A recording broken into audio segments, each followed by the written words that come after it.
Welcome to Gamerati News Update on YouTube. It's the second week of 2020. Let's take a look at the game-related news that caught my attention and that might have gotten you interested during the week.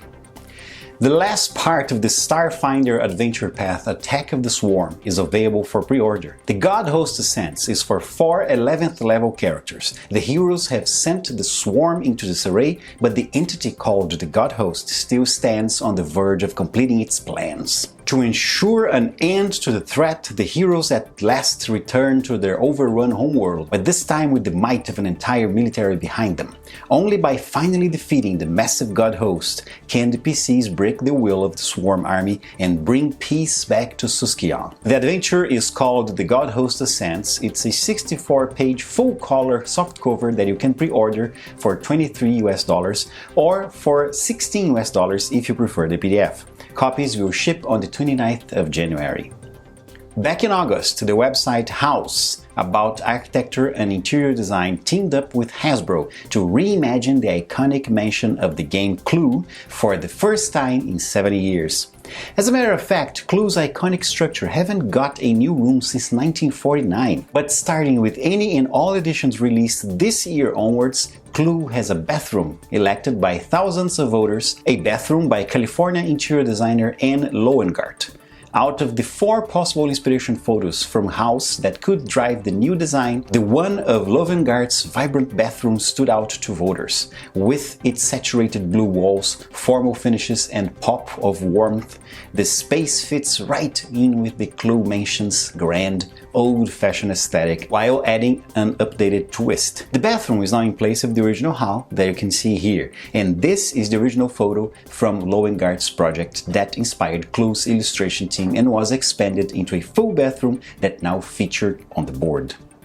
Adventure Mode is a new way to play the Lord of the Rings Journeys in Middle-earth campaigns. The companion app for the game now has this option, which will let you link adventures together. Choosing this mode from the difficulty selection, threat is solely generated from heroes and threat tokens. Not only unexplored tiles won't add threat during the shadow phase, each hero gains an inspiration at the beginning of every shadow phase while playing in adventure mode, giving them the resources they need to overcome more challenges.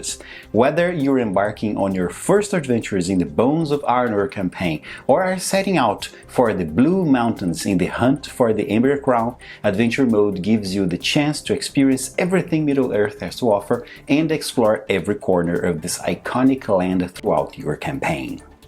Pandasaurus Games has unveiled a new logo for their product lines in 2020. The logo change came after recent feedback from retail store owners and distributors who kept repeating that the old logo was quote-unquote hard to see and didn't stand out on the shelf. Pandasaurus Games responded to the feedback by engaging Helm's Workshop to redesign their logo and address the feedback offered by stores. The 4 colors used in the new logo is designed to convey what their games stand for, quote, creating an inviting, fun, inclusive setting for friends and families to get together and create shared memories, unquote. We'll start to see the new logo on game boxes with every new release starting this year. One of the first games could be a brand new game designed by Elizabeth Hargrave, designer of 2019's Kinderspiel des Jahres winner Wingspan. The Recipe Game is a card game crowdfunded by Canadian Kelsey Devois on Kickstarter back in 2015. In 2017, she got an email from Golden Bell Studios saying they were interested in acquiring the trademark for the game.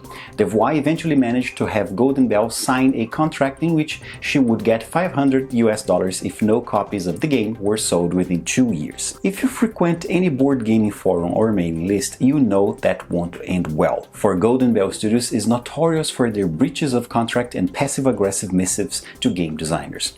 So when 2 years passed and no sign of the game being produced existed, Devois asked Golden Bell for her money, but all she got back was a childish series of emails patronizing her. After 2 more years of being ignored or mistreated, Devois filed a claim in a small claims court on the state of New York and was almost immediately invited by the production of The People's Court, a reality show. Surprisingly, Golden Bell Studios also agreed to have their dispute settled on camera, and the contracts signed by participants of the TV show are binding. Golden Bell lost, Devois won, but of course now Golden Bell pretends nothing happened and only wants to pay Devois and return her rights to her own game if the episode doesn't air.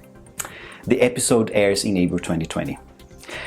to know more about this, follow the link in the description. They have the complete story. Oh, and also I put a link for the recipe game that you can purchase straight from Kelsey Devois for 20 Canadian dollars.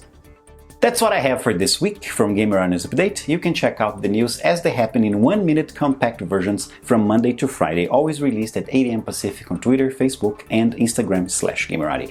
If you want even more news, check out Routinely Itemized, the weekly RPG news summary from Geek Native. There's a link for it down below in the video description, as there are links to all the news I talked about in this episode. See you next week.